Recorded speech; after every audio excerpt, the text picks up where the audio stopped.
think about this as a corridor. We're at this end of the corridor. Through the end of there, it's quite mercenary, but through the end of there, the customer's saying, yes, that's it. You've got to get them down this from this end to that end of the corridor.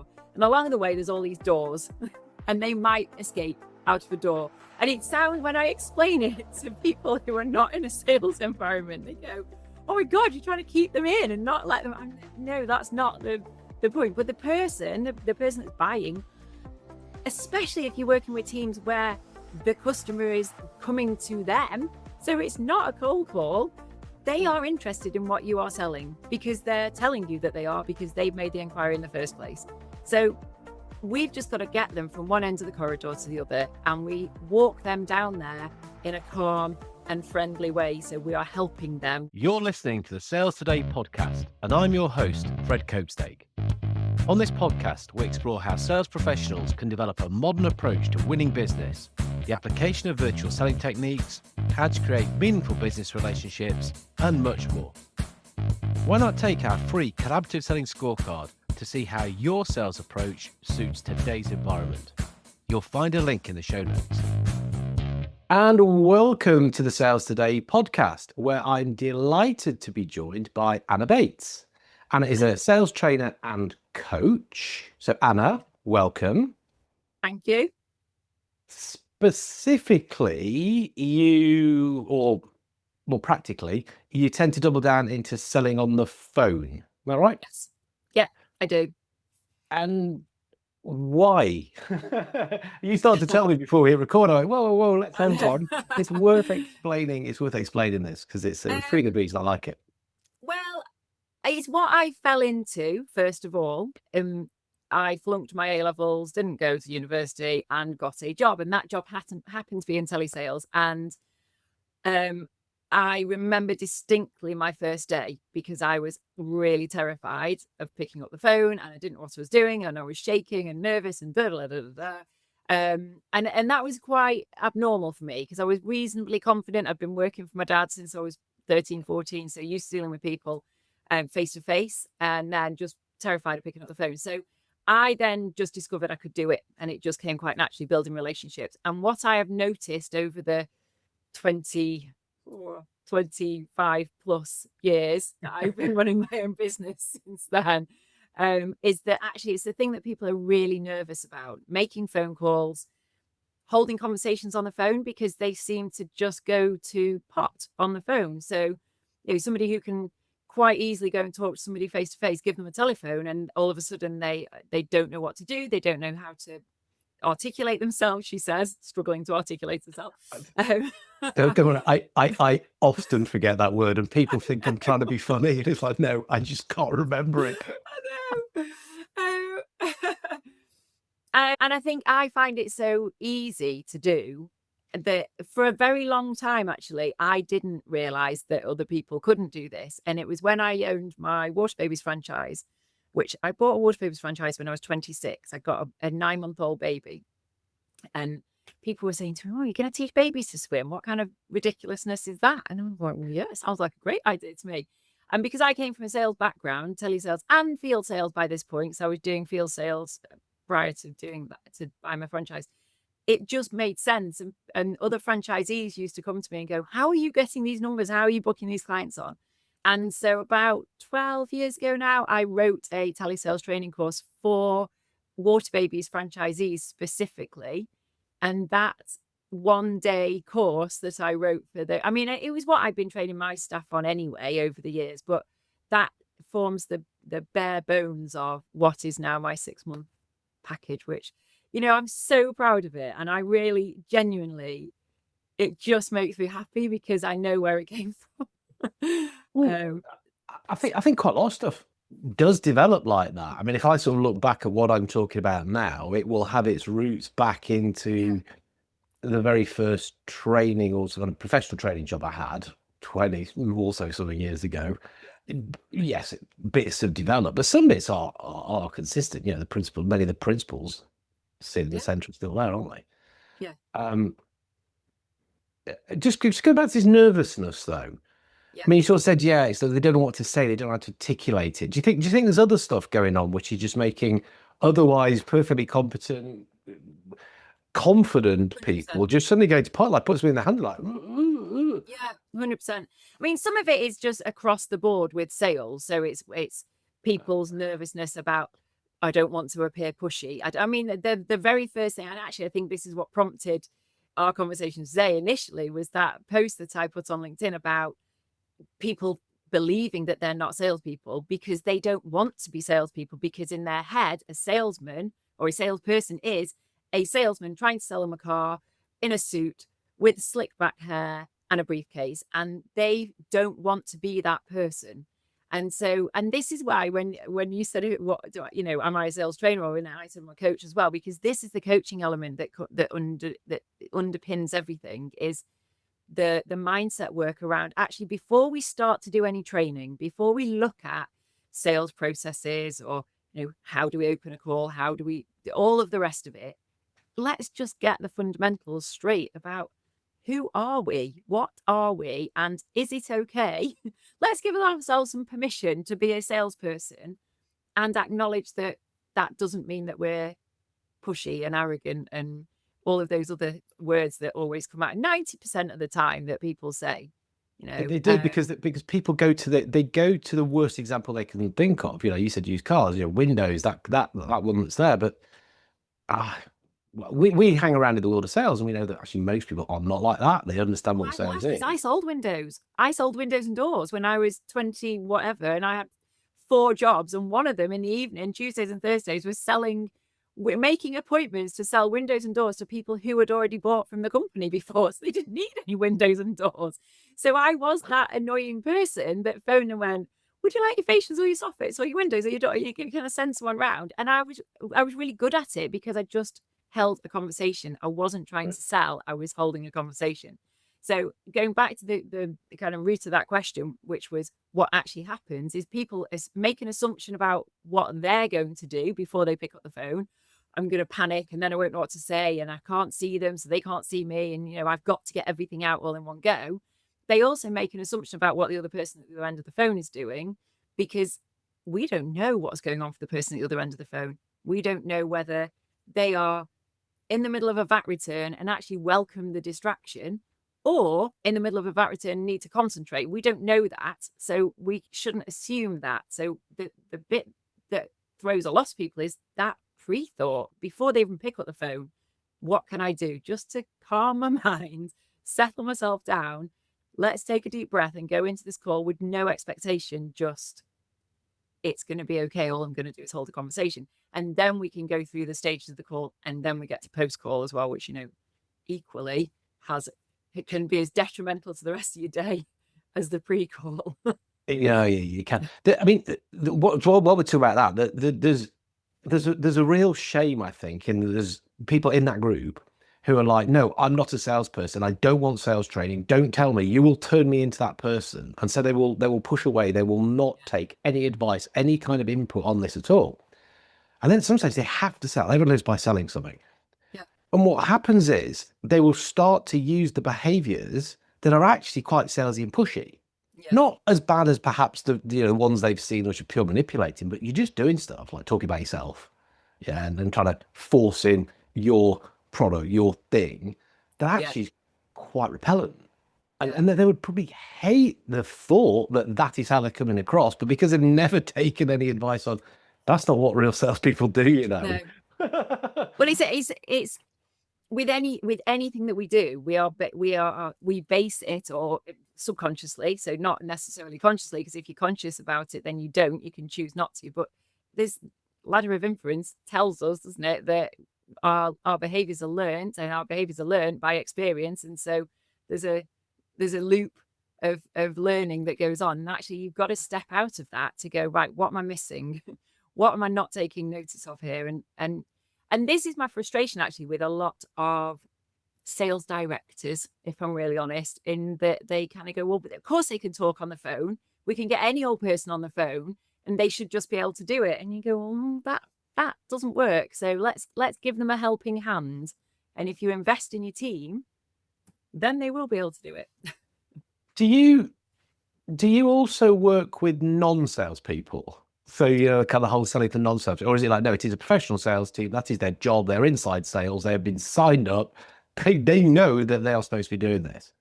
No, I will work with not well. I see it, and a little. I think you almost mentioned this before about everybody's selling, aren't they? Yeah. Everybody's selling at all times. But do they have a specific sales function overtly? Not always, but that doesn't mean that they're Yeah. not selling. So yes, I will do. I've done short courses, kind of sales for non-sales people, in that Yeah. they're the business owners who don't really want to be selling, but they have to sell. But I Yeah. did. In fact, I said this to somebody that I met a couple of weeks ago for for a one-to-one, and I've used it with teams before, where I've said, right, and yeah, you do have to gauge your audience ever so slightly when you use this one. But you go, right, who's ever used a dating app? And, they kind of go, and then a few hands go up. And you go, so what did you do when you first went on your dating app? Well, I chose some pictures. Okay, which pictures did you choose of yourself? Did you use the ones of you hungover on a Sunday morning, having played a hard game of rugby the day before? Or did you use the ones where you look good and you're wearing your good clothes? Well, yeah, I always use the good ones. And then what did you do? You wrote a bio, didn't you? Right. So what did you say in your bio? You don't say, I stink after I've been to the gym or whatever it might be. You talk about yourself well. So we are selling all of the time, even if it's not, every time you meet a new person, we're appraising them and they're appraising us. And we are doing the things that we want to make them think that they're going to like us. So, you just got to make it simple for people, haven't you? It's not, sale can be this big mythical and mystical being. It's not. It's just. I think so. Yeah, no, I think so. And then the non-sales, because I've been thinking about this quite a lot recently, particularly the trust first selling thing, because I do a lot with sort of field-based people around about, so you might have a service engineer or even someone who's in a different profession, like a lawyer, an accountant, doctor, because they're trying to influence. Unfortunately, when we sort of say, yes, everyone lives by selling something, we then try to train them using very salesy language. We get sales trainers, or we as sales trainers rock up as bloody sales trainers with all this, like, qualify them, and then you go to discovery, and then and we couldn't be more repellent with the language. Yes, no. Well, no, I say we. I know Tyler. We don't do that. That's why I wrote the book on it. But you can see how it is turned up. It's like, yes, they're non-sales people. Right. Well, let's turn them into a salesperson. I literally don't want to be turned into a salesperson. That's not why I'm here. Yeah. No, I worked with a technical team actually just before Christmas. I worked very specifically with a technical team in a chartered surveyors. I'm hoping that they are definitely chartered surveyors now. I've said that, but I didn't need to know actually what they all did. But they are surveyors. The technical team were surveyors. It's a warranty company, and it was exactly that. Is they were struggling to talk to the lay people. Their client demographic was so different. So they'd have builders and they'd have people in the industry who understood all of the jargon that they use and they understood all of that language over there. But then they'd have little old ladies who are buying a house and need to have this survey done. They haven't got a clue what they're talking about. And the work that we did was about understanding people and understanding communication and understanding why some people might need more time to think than others. There was an element of, so how do we open a call well? How do we make sure in that first minute of that call, we are engaging with that person in front of us? But did we talk about all of the technical salesy stuff? No, not at all, because that's just not what it's about. And to be honest, I don't do that with any team. It doesn't matter. I think people learn best when they enjoy it and it's simplified. So that's when we get results. Yeah, no, you're right. You're right. So anyway, right, I did what I said I wasn't going to do. Went off, get a bit philosophical about stuff, and then let me bring you back in. We're talking about selling on the phone. We're talking about call. Right, you've said call. Yeah, it's about opening the call. Let's. What we got? Yeah, we got enough time to go in and sort of break down the phases of a call, just some sort of high level stuff which you train because works well. Oh God, I make it very simple. So I talk about the corridor. You're talking to the right person here, man. I talk about the corridor, and I talk. So before I even go into a sales anything process, I go, right. Think about this as a corridor. We're at this end of the corridor. Through the end of there, it's quite mercenary, but through the end of there, the customer's saying, yes, that's it. You've got to get them down from this end to that end of the corridor. And along the way, there's all these doors, and they might escape out of a door. And it sounds, when I explain it to people who are not in a sales environment, they go, "Oh my God, you're trying to keep them in and not let them." No, that's not the point. But the person that's buying, especially if you're working with teams where the customer is coming to them, so it's not a cold call. They Mm. are interested in what you are selling because they're telling you that they are, because they've made the inquiry in the first place. So we've just got to get them from one end of the corridor to the other, and we walk them down there in a calm and friendly way. So we are helping them. We are not shoving them down this corridor. So we open the call in a friendly, professional. Our voice tone is nice, and I mean, nice is such a rubbish word because it doesn't describe anything. But we are using our voice tone to to make somebody feel safe. And you said this earlier, it's about making people feel safe. And that's exactly what it is. We don't want to be too manic, nor do we want to be depressed on the phone. So we do some exercises around voice tone. I actually play a game with people in most of the training that I do. I managed to get this game in, and I call it the emotions game. But I mean, I'm sure there's other. I don't know. I should patent it maybe, but and I I've give seen you leaning forward. Go, oh, there we go. I know. Yeah. I give everybody an emotion. So I've got 12 or 13 different emotions that are on a piece of paper. I give everyone a piece of paper that's got an emotion on. And I give everybody the same sentence to say. And I normally use "your hair looks nice today," because I know, but exactly why. Because often there is somebody who is bald. So there's mass hilarity, which is great because it calms the nervous system for people that are thinking, "Oh my God, I've got to act." And then there's people with hair like me, there's all kinds of different things, but they have to say that sentence with nothing else. So no additional words, and we'll do it back to back so they can't see each other. And then we'll do it sometimes, depending on how much time and how good fun they are and how much I want to show, if they've got a face to face function, we'll do it where they've got to act it out. So nothing, no tone, no words. And then they'll do it face to face so they can see each other. And there's no right or wrong answer, but it's to demonstrate to those people, how difficult it is to actually truly understand what the emotion is that person is saying, and also how they don't always come across as they think that they do. So they don't understand other people, and other people don't understand them. And what it does do is also highlights that positive emotions are much more easy to read than negative emotions.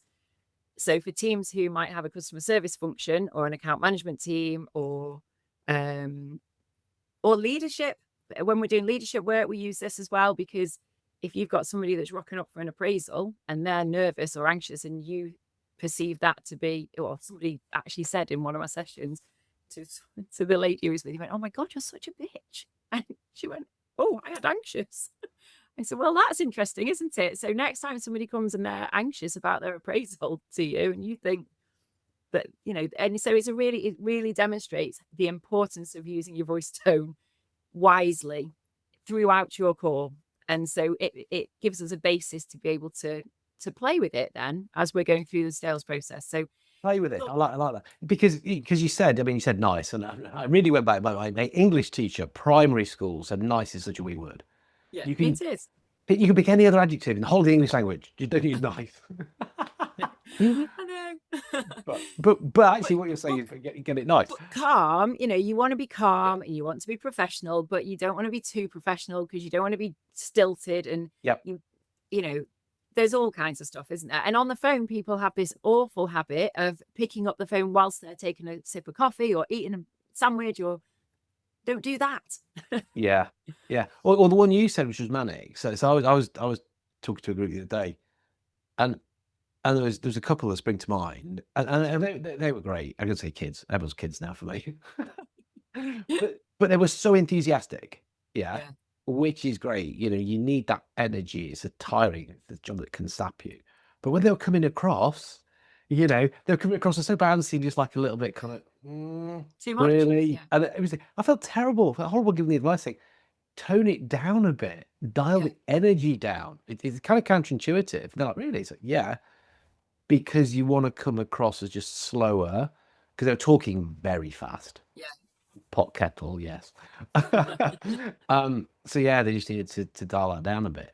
So Well, it's making sure that they use their energy at the right time, isn't it? yeah, Because actually, if you're explaining something as part of a process or part of a product that you sell, which actually might make somebody quite nervous. And a great example of this is something that we used to talk about with water babies, because we in water babies you put babies under the water and you teach children how to fall in safely. Well, if you go into a conversation with a new mum who's got a 3-week-old baby, you go, "Oh my god, and we teach babies how to fall in safely, it's amazing, and then we put them under the water, woohoo!"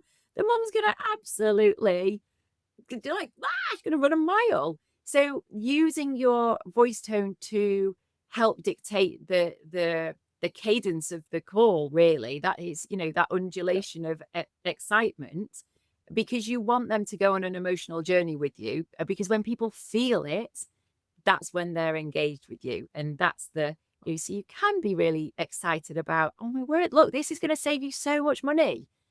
Great, be really excited, but then tame it down when we need to just be calm. And when we talk about, do you get excited about openers? About Like openers, the opening line, is that because LinkedIn loves a discussion about an opener, doesn't it? do I get excited about openers? I think that there's usually a line that will be useful for you to use at some point in the conversation. And if you've got that kind of, it's almost a joining line. It's a transition line. I don't know whether it will be an opener. I think for me, the best opener is just, "Hi, how are you?" You just want to talk to Oh, somebody. half of I LinkedIn is know. going to pile on and Strike me down. But but there is, you don't want to be, we're not trying to be salespeople, are we? We're not trying to be the typical salespeople. We are trying to be salespeople, but we're trying to be human salespeople who build trust. And the way to do that is to be normal. And that's why people buy from us, because they don't feel like we're trying to push something onto them. So when we open a call, we just say hi and, "Is this a good time for you?" And I've been trying to talk to you. oh, that as well. I How know, are you? Is I this a good know, time? I Oh my know, goodness. I know. God, I don't know how I get any work. Because it all still works. Yeah, I think people just, oh, they want to have opinions on this for this. Look, I'm not going to go too much into openers. I wish I'd asked the There will question be now. there's sometimes when we can, yeah, of course there can be, Yeah, but let's see what's going on first, because we yeah. don't know who we're getting on the end of the phone. First of all, we've got to establish that they're the right person to speak to, which brings me to the gatekeeper, which annoys me, because the gatekeeper is the person who can, if you are nice and make friends with the gatekeeper, as people like to call them, they're your best friend. They will know everything. They know the diary of the person that you're trying to get hold of. They know what their schedule is. They know whether or not they're likely to be renewing their contracts for XYZ. They have infinite amounts of information that people are missing because they just write them off as, oh, they're just the receptionist. Just the Mm. receptionist. Oh, It's funny you say this, 'cause I don't know why I'm thinking so much about LinkedIn. I probably shouldn't bother about it, but people always going on if you're calling it C-level and this, and you use this opener or that opener or the other opener. And I'm looking at it going, if you're talking to a C-suite exec, they've probably got an EA yeah. who runs And their then life. you want to make Who friends with runs them. their life? They literally know what they're doing next. The exec probably doesn't. Yeah, But exactly we're all that. kind of, yeah, you say this to them, it's like, do any of you actually call these people? Because they have EAs. Or Well, maybe that's it. they absolutely do. And if you make friends with them and you explain to them, because very often they see what it is that they need in their extra in their life. So just make friends with them. And you know what? This is probably why I'm going, do I have openness? I don't know whether I do. Maybe I do and I don't realize it. But I think I am all for simplicity of just have a conversation and Yeah. then we go from there. Understand where you are in the process. So, okay, am I here where I'm selling my own benefits here? Am I doing a bit of need finding? Am I over here?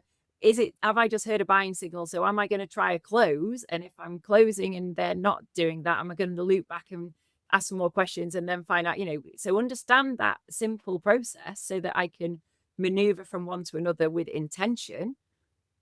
but let's not make it too contrived, I would Yeah. say. It's So some of it is so contrived. It's like these things have been thought through in a vacuum because it sounds clever.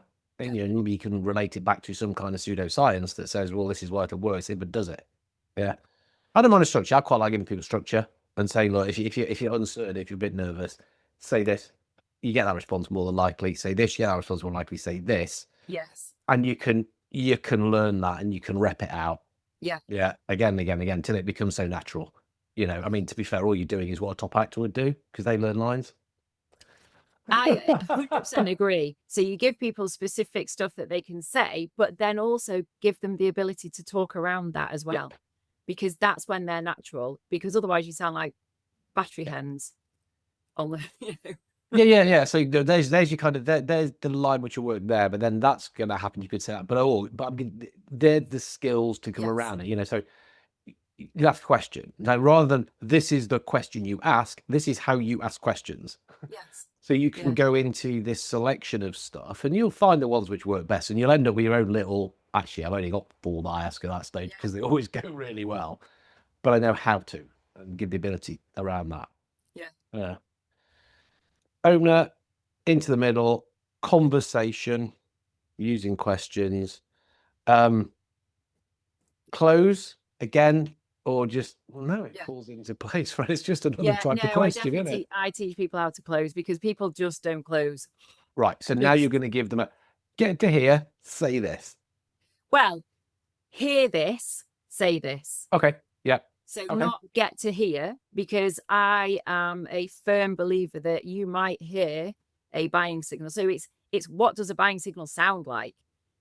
Is a buying signal specific words, or could a buying signal be the inflection of their voice going up, and or a not Ah, a hmm. It could be, let's learn what they are so that we can start to play with them. And that's it. It's not playing with the person, playing with the buying signals, I mean, but we can start to use them well, because so many people miss buying signals and then they don't know what to do with them. So, okay, if you hear a buying signal, what do you do? Oh God, because I don't want to ask them for the sale, because that might be, they might say no. They might say no. They might say no today, but it's just today. It's not forever. It's yeah. just that today might not be the right day for them to say yes to you. And then if we can understand why today isn't the right day for them to say yes to you, then we can start to go down and find out when the right day is. Or is it that we try a close, a gentle close, whether we try an assumptive close or a direct close, or, what, there's so many different ways to close. I love an assumptive close. I love okay, so when would you like me to come in and deliver that training for you? Never. Oh, okay then. And I asked, why not? Didn't hear that properly then. Let me just check in. Maybe I didn't explain it very well. No, you did perfectly well, dear. Oops. Okay. So, My bad. helping people to understand that is, I think, one of the single, especially for business owners who are that kind of sales for non-sales people, who I sat in a masterclass with some ladies about 18 months ago, and there was a lady that said, I'm just get loads of inquiries, I'm just not getting them, but they're not converting. And the lady who ran the masterclass said, oh, Anna, you're right there next to her. Can you help? And I said, well, are you closing the sale? She went, oh no, oh no. I said, are you asking them if they want to join? No, I won't ask. I wait for them to tell me. There's your answer then. Mm. That's why they're not doing it, because people don't naturally say, oh my God, can I have that? there's and for very many reasons. So if we've just got to ask, the worst that they can say is no, and then we know where we're at, and then we can find out why, and we can find out whether it's something that they just don't need, or can they not afford it? Is it something that doesn't quite match the problem that we're solving for them? What is it about that? So yeah, I definitely teach people to close. Yeah. And close is 5 seconds, isn't it? It's not a big lengthy. And it still fits in. I mean, if you've been talking, I don't know how you were setting up. So we went quite quickly through the whole mindset piece at the beginning. But if you're setting it up as selling as a service, you're doing a good thing here. And actually, well, there's a service to yourself, and they're not going to buy it. We'll find that out, right? Yeah. Qualify out. But also, actually, maybe they want to. and maybe they're just hesitating. They just need asking to go, yeah, go on then. Yeah. Yeah. But also Or they might. is this the stage of the conversation that we're at? I don't know. You've been leading it. You've been It's running it really nicely and taking me down this corridor. I didn't know we were at the end of it. I thought we were walking a bit more. well, at that point, it could be their personality type as well, because we've got different personality types, haven't we? And I don't go into it in loads of detail, but I do go into it in a kind of zoomed out. We don't go disc profiling everybody in my sessions, but I do look at a basic red, yellow, green, blue personality traits. And red and yellow are far more likely to say if somebody is predominantly red or yellow, because very few people are just one, but they're far more likely to talk to you about what they need, whereas green and blue need more time to think about it. And if you try and push, especially a green personality, somebody predominantly green, if you try and push them, actually what you're going to do is they're going to dig their heels in, and that's going to be far more detrimental. And green is the most common personality color out there. So, we can't expect everybody to just, yes, that's just not who it is. It's funny. I don't know. I just remembered. Probably good time talking, trainer to trainer, but I knew I was getting old when I was doing that, and I just threw the question out and said, "Okay, right, there. So tell me some of those. One of the famous Star Trek characters." And they all looked at me when I come I in. don't think I know Literally, the answer to that. the whole group. Spock's an analytical. Kirk's Okay. is a driver, isn't he? Yeah, you got Bones, who's a caring. Yeah, and then you got Scotty, who's the kind of cheese a lot of it. They just looked at me, don't know it. I'm like, oh, better bin that exercise now. I know. Become Harry Potter houses instead. Harry Potter houses definitely I could do that. I have the same when I'm talking to people about transactional analysis work. So if I'm using TA, which I do sometimes use in sales, I don't really use it as much in sales, but if I'm using TA work and explaining the drama triangle and winners triangle, and I say, is anyone watch Victor Meldrew? And they go, who? I'm like, Change my analogy stuff. Yeah. we'll find a newer one. Oh, it's brilliant.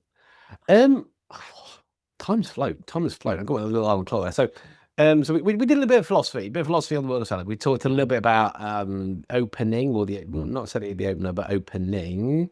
Didn't really go Sorry right if I'm into. not giving you a very good answer on that and the opener, but No, it's fine. No, it's not a thing. It's fine, because some people would say permission-based opener 100% of the time. Use a pattern interrupt and then offer 35 seconds. Yeah.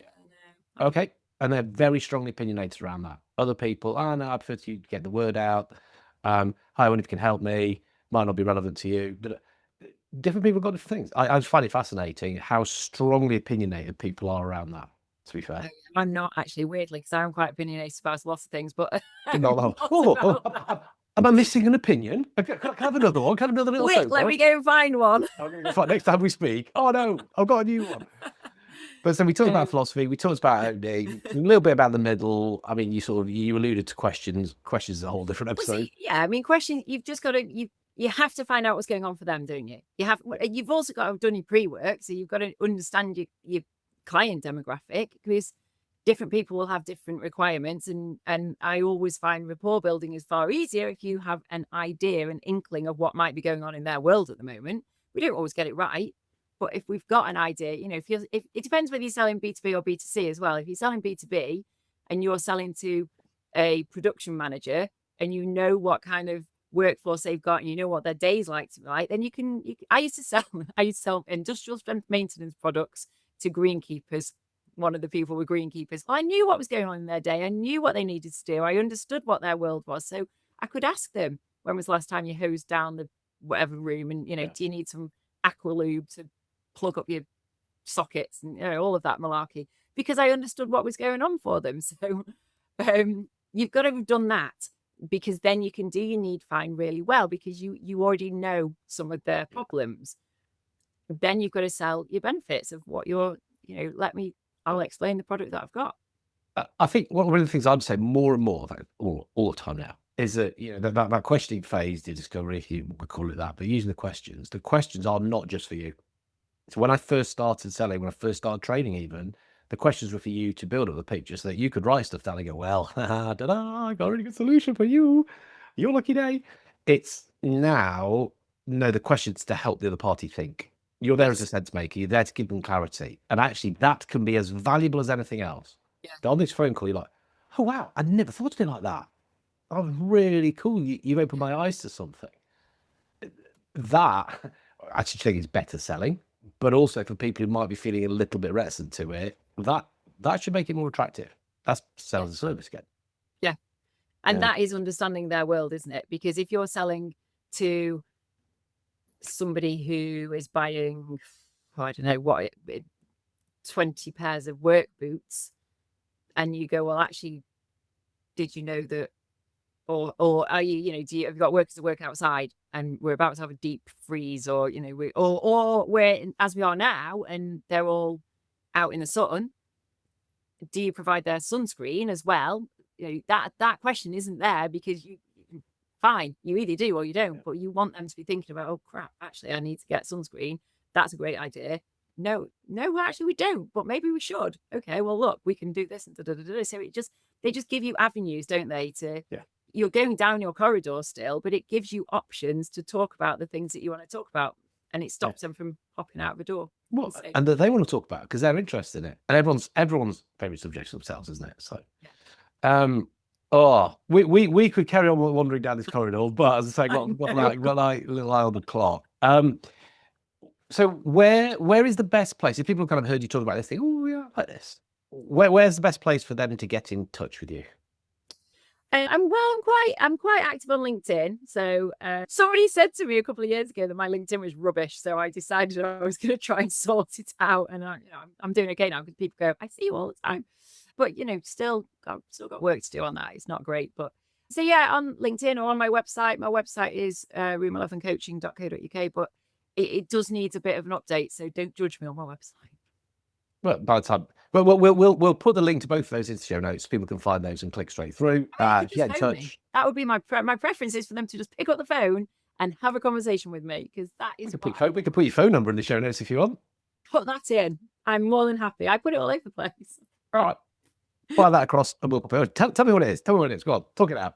07834 483 585. There you go. We'll pop that in too. They can give you a ring. Yep. Brilliant. No, thank you so much for coming on, sharing some thoughts, having a bit of a giggle. I think we've stayed reasonably on track. We could have gone off down the rugby route, but we've managed to stay any direction professional and in sales world. Thank you for listening to the Sales Today podcast with me, your host, Fred Copestake. I hope you've enjoyed what you heard today. If you did, please get in touch and hit subscribe. And remember, you can take the Collaborative Selling Scorecard for free to check out how your sales approach works in today's environment. You'll find it in the show notes.